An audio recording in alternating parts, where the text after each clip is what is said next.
Hi గారు, welcome to our channel. ప్రస్తుతం మనతో పాటు దాము బాలాజీ గారు సీనియర్ జర్నలిస్ట్ వారితో ఒకసారి మాట్లాడదాం. సో నమస్కారం sir. Kiran royal and Lakshmi వివాదంలో మనం చూస్తాం, రాజస్థాన్ పోలీసులు వచ్చి లక్ష్మిని అరెస్ట్ చేసి తీసుకెళ్లిపోయారు కదా. ఇప్పుడు అక్కడ నుంచి ఒక వీడియో రిలీజ్ చేసింది అని చెప్పేసి చెప్తున్నారు. అంటే కిరణ్ రాయల్ నన్ను చంపేస్తాడు అని చెప్పేసి ఆమె బాధపడుతున్నట్టు ఒక వీడియో అయితే వైరల్ అవుతుంది సార్. మరి ఆ వీడియోలో ఏం చెప్తుంది, వీళ్ళ ఇష్యూ గురించి ఎటు వెళ్తుంది, మీరేం చెప్తారు సార్ దీనికి సంబంధించి? కిరణ్ రాయల్ది అదొక వెబ్ సిరీస్ లాగా కంటిన్యూ అవుతుంది. ఎందుకంటే ఆంధ్రప్రదేశ్లో ఉన్న ప్రత్యేక పరిస్థితి ఏమంటే వ్యక్తిగతమైన విషయాలను కూడా రాజకీయ పార్టీలు చెరో వైపు ఎంటర్ అయిపోతున్నాయి.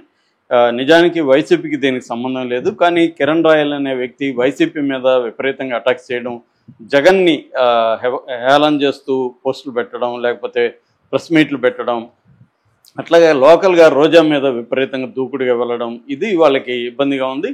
సో అందువల్ల వాళ్ళు వైసీపీలో ఎంటర్ అయినారు. ఇదేమి కొత్త కాదు. అటు వైసీపీ వాళ్ళ మీద వచ్చినప్పుడు కూడా తెలుగుదేశం వాళ్ళు, జనసేన వాళ్ళు ఇదే విధంగా వెళ్తారు. ఇద్దరికీ తేడా లేదు ఏ విషయంలో కూడా. నేను చాలాసార్లు చెప్తున్నాను, వైసీపీకైనా తెలుగుదేశంకైనా జనసేనకైనా వీళ్ళకి ఎవరికి కూడా ఏ తేడా లేదు. అందరూ పేర్లు కానీ నువ్వు ఆ పేరు ఇక్కడన్నా పెట్టుకోవచ్చు, ఈ పేరు అక్కడన్నా పెట్టుకోవచ్చు, అందరూ ఒకే వ్యవహారం ఒకే రకంగా బిహేవ్ చేస్తుంటారు. సో ఇక్కడ కూడా అదే జరిగింది. దీనివల్ల ఏమవుతుందంటే మనకి న్యాయం అన్యాయాలతో సంబంధం లేకుండా ఒకరి వైపు తీసుకోవడం, ఇంకా వాడు తప్పు చేసినా ఒప్పు చేసినా సపోర్ట్ చేయడం, ఇది జరుగుతుంది. ఇప్పుడు వీడు కిరణ్ రాయల్ అనే వ్యక్తి తప్పు చేశాడా లేదా అనేది డిస్కషన్ పక్కకి వెళ్ళి, ఇతను మనోడు కాబట్టి మనం వైసీపీ మీద దాడులు చేయాలి అన్న స్టాండ్ ఇటు తెలుగుదేశం మీడియా ఎక్కువ తీసుకోవడం విచిత్రం. నిజానికి జనసేన వాళ్ళు చేయాలి. జనసేన సోషల్ మీడియా చాలా స్ట్రాంగ్గా ఉంటుంది, కానీ జనసేన వాళ్ళు అంత ఓన్ చేసుకుంటున్నట్టు కనబడట్లేదు కిరణ్ రాయల్. తెలుగుదేశం మీడియా, అది కూడా మెయిన్ స్ట్రీమ్ మీడియా, డైలీ గంటల కిరణ్ రాయల్కి ఫుటేజ్ ఇస్తుంది, అతను ఏం మాట్లాడినా వింటుంది, ప్రచారం చేస్తుంది. సో దీనికి ఇంకా వైసీపీ మీడియా అంటే సోషల్ మీడియా తప్ప వాళ్ళకి పెద్ద మెయిన్ స్ట్రీమ్ మీడియా అంటే సాక్షి ఎంత ఎఫెక్టివ్ అందరికీ తెలుసు. అయినా వాళ్ళు కూడా ఈ అమ్మాయి వైపు నుంచి చేస్తున్నారు, కానీ ఆ అమ్మాయికి ఎవరు కూడా హెల్ప్ చేసింది అయితే లేదు. అమ్మాయి ఇప్పుడు మొత్తంగా దీంట్లో సఫర్ అవుతుండేది ఎవరు అంటే ఆమె. కిరణ్ రాయల్కి పోయేదేం లేదు. కిరణ్ రాయల్ ఇంకా వీళ్ళందరూ హీరోలాగా చూస్తారనమాట, మనోడు గట్టిగా ఫైట్ చేస్తున్నాడు అని. ఇంకా హీరోయిక్గా ఇప్పుడు ఎంత తప్పు చేసి ఎంత ఘోరంగా నీచంగా ప్రవర్తిస్తే అంత హీరోలు అయిపోతున్నారు పొలిటికల్ పార్టీలో. ఇది అడ్డదారి అనమాట. నీకు మంచి పనులు చేసుకుంటా రావడం అంటే చాలా టైం పట్టేస్తుంది. అదే ఒక చెడ్డ పని చేసావు ఇమీడియట్గా హీరో అయిపోతావు. మీడియా రెడీగా ఉంటుంది కదా హీరోని చేసేదానికి. అలాగే ఇప్పుడు అందరూ ఇదే మార్గాలు ఎంచుకుంటున్నారు. కిరణ్ రాయల్ కూడా అదే బాబతు. ఇప్పుడు అతని మీద ఆమె లక్ష్మి అనే ఆమె యాక్చువల్గా ఏంటంటే ఆమె రాజస్థానీ పోలీసులు పట్టుకొని పోవడం కూడా వింతల్లోకి వింత. ఎందుకంటే ఇతని మీద ఆరోపణలు చేయగానే సడన్గా రాజస్థానీ పోలీసులు సినిమాటిక్గా వచ్చి ఆమెను తీసుకెళ్ళిపోయారు. ఆమె చెక్ బౌన్స్ కేసు అన్నారు, అదన్నారు, ఇదన్నారు. మొత్తానికి ఆమెకి వన్ డేలోనే బెయిల్ వచ్చింది. వన్ డేలో బెయిల్ వచ్చిందంటే అది ఎట్లాంటి కేసో మనకు అర్థమవుతుంది. సో వన్ డేలో కోర్టులో బెయిల్ వచ్చింది. ఆ బెయిల్కి సంబంధించి కూడా 3 లక్షల చిల్లర వీళ్ళు పిల్లలే కట్టారంట. ఈమెకి 2 కొడుకులు, వాళ్ళిద్దరు ఏదో కష్టాలు పడి ఎక్కడో అప్పు చేసి ఈ డబ్బులు తీసుకెళ్ళి కట్టి ఆమెని బెయిల్ ఇచ్చి విడిపించుకొని వచ్చారు. అది ఇప్పుడు ఆమె బయటకు వచ్చి ఇంకా రాజస్థాన్లోనే ఉంది వీడియో పెట్టే టైంకి. సో వీడియో ఆమె ఏం పెట్టిందంటే, నేను ఇలాగ నన్ను మోసం చేశాడు కిరణ్ రాయల్, నేను ఆ డీటెయిల్స్ బయట పెట్టేసరికి నన్ను కావాలని అరెస్ట్ చేయించాడు. సో నేను అతనికి 1,20,00,000 డబ్బులు, 25 సవర్ల గోల్డ్ ఇచ్చాను.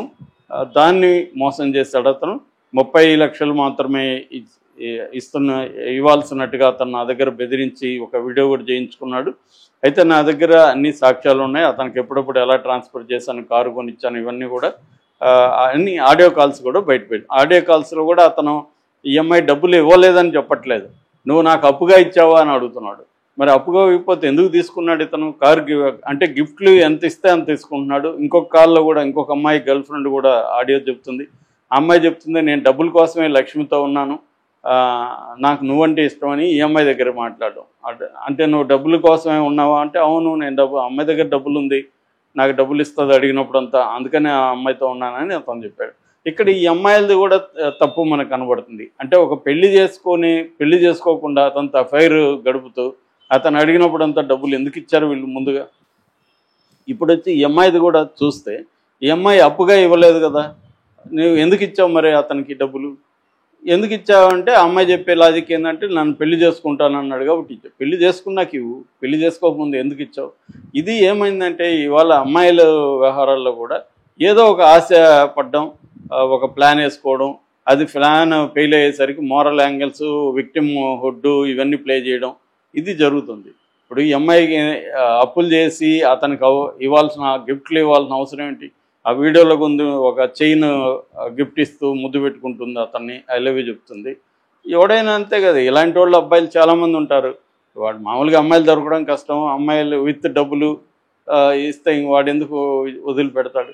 సో అది వీళ్ళు ఆలోచించుకోవాలి, వీడు ఎలాంటి క్యారెక్టరు, వీడితో మనం లైఫ్ లాంగ్ ఉండగలమా లేదా అనేది ఇప్పుడే తెలిసింది ఈ అమ్మాయికి. సో ఈ అమ్మాయి వైపు నుంచి కూడా ఆ ప్రాబ్లమ్స్ కనబడతాయి. సో ఇప్పుడు అమ్మాయి సఫర్ అవుతుంది. అతను క్లియర్గా రెచ్డ్ క్యారెక్టర్ అనేది అర్థమైపోయింది అందరికీ. కానీ ఒక తెలుగుదేశం మీడియాకి, పవన్ కళ్యాణ్కి మాత్రం రెచ్డ్ అయినా ఎవరైనా వాళ్ళకి పనికొస్తే సపోర్ట్ చేస్తారు కాబట్టి వాళ్ళు సపోర్ట్ చేస్తున్నారు. సో దీంట్లో వైసీపీకి ఏంది, వీడెవడు దొరికారు కాబట్టి దీన్ని మనం ఉపయోగించుకుందామని వాళ్ళు ఉపయోగించుకున్నారు. వాళ్ళకి ఏం పట్ల ఏం కన్సర్న్ లేదు.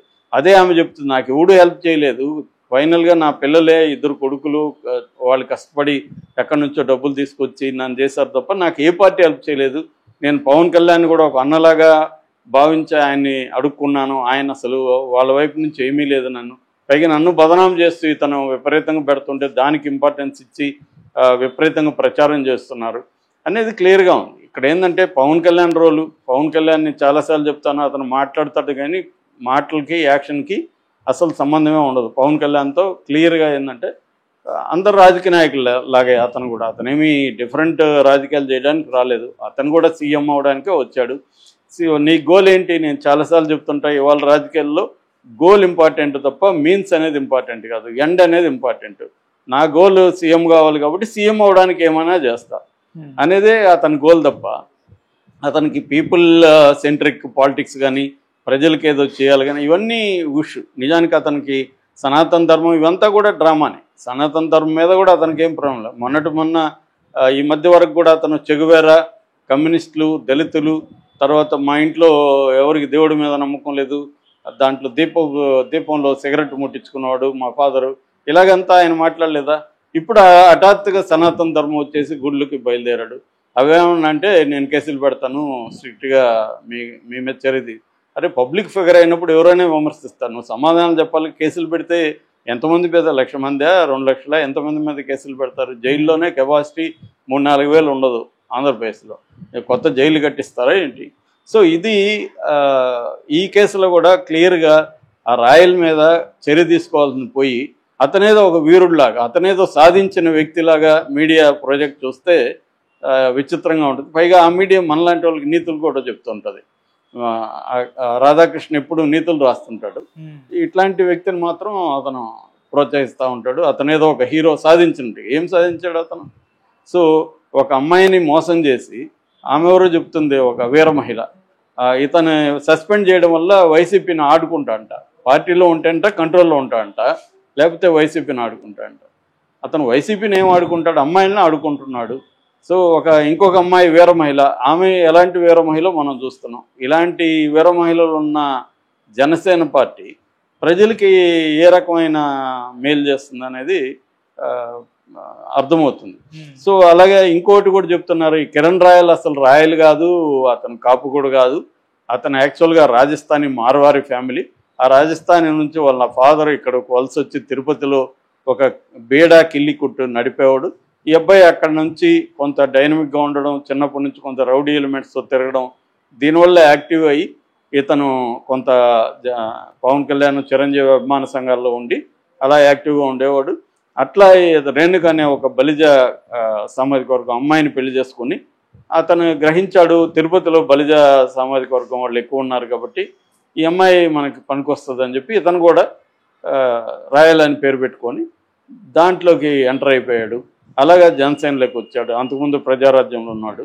ఇలాగ వచ్చాడు అనేది ఇప్పుడు ఇతని చరిత్ర లోకల్గా ఉన్న తిరుపతి వాళ్ళు చెప్తున్నారు. అది ఎంత నిజం అనేది నాకు తెలియదు కానీ అది వస్తుంది అనమాట.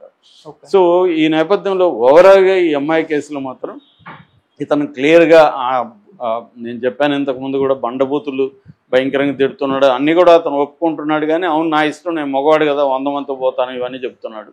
ఇప్పుడు ఏంటంటే అవన్నీ దాని ఏమంటారు డీప్ ఫేక్ అనో ఇంకోటో చెప్పేస్తాను. నేను చాలాసార్లు చెప్పాను డీప్ ఫేక్ ఉండే టెక్నాలజీకి ప్రాబ్లం ఏంటంటే నిజాలు చెప్తే కూడా డీప్ ఫేక్ మీద తోసేయచ్చు. ఇప్పుడు ఎందుకంటే ఇది ఎఫ్ఎస్ఎల్కి వెళ్ళాలి, ఎఫ్ఎస్ఎల్కి వెళ్ళి మామూలుగా అర్జెంట్ కేసుదే ఎఫ్ఎస్ఎల్ తేల్చదు, ఇంకా దీని ఎప్పుడు తేల్చేది ఎఫ్ఎస్ఎల్. సో ఇలాంటివి ఇంక బయలుదేరుతాయన్నమాట. నిజంగా నువ్వు వీడియో సాక్ష్యం ఉన్నా కూడా అది ఫేక్ సార్ అని చెప్పేయచ్చు. కాబట్టి కోర్టులో ఇవన్నీ కుదరవు అనుకోండి, కానీ మనకి కోర్టులో ఎప్పుడో తేలుతుంది, ఈ లోపల మనం బెదిరించవచ్చు. సో ఇప్పుడు ఈ అమ్మాయికి సెక్యూరిటీ ఇవ్వాల్సింది పోలీసులు, కానీ ఇప్పుడు ఆ అమ్మాయి కేసు పెట్టినా కూడా ఇతని మీద ఏ రకంగా పోలీసులు చర్యలు తీసుకోవట్లేదు. సో అదే మనకి ఇక్కడ చూస్తున్నాం, లావణ్య కేసు పెట్టగానే కనబడిన వాళ్ళంతా అరెస్టులు చేసేస్తున్నారు. ఇప్పుడు అదే అమ్మాయి నాకు అన్యాయం జరిగిందని కేసు పెడితే ఇతని మీద జరగట్లేదు. సో అందువల్లే ఎందుకు ప్రజలకి, సామాన్య ప్రజలకి న్యాయ వ్యవస్థ మీద, పోలీసుల మీద, ఎవరి మీద నమ్మకం ఎందుకు ఉండదంటే ఇలాంటి కేసులే ఎగ్జాంపుల్. అంటే నీకు పవరు, ఇన్ఫ్లుయెన్సు, పలుకుబడి, డబ్బు ఉంటే నువ్వు ఏ నేరం